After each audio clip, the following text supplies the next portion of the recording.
Les meilleures pratiques, c'est quoi exactement?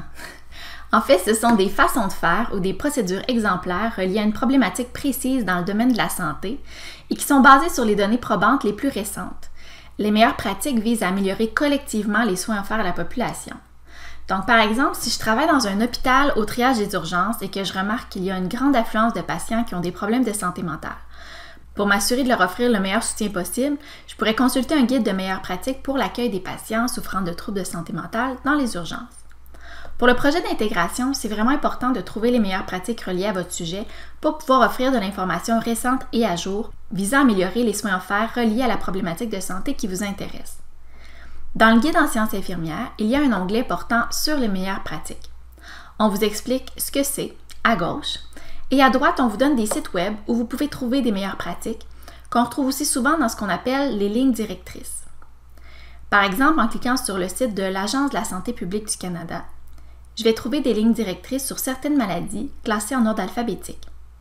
Vous pouvez aussi utiliser l'outil de recherche en haut. Même chose pour le site de l'INSPQ.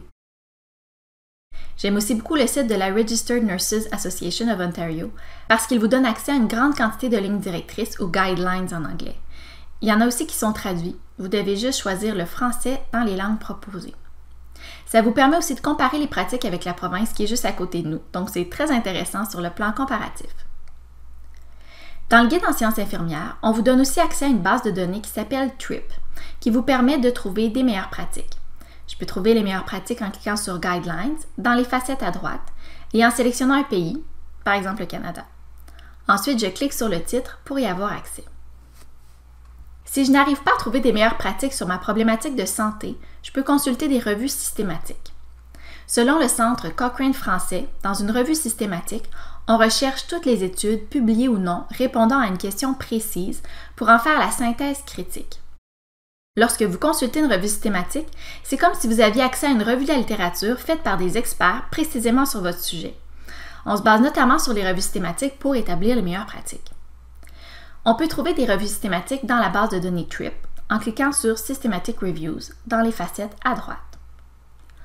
On peut aussi en trouver dans la base de données Cochrane Library ou le Centre Cochrane français, ainsi que dans CINAHL et dans Medline.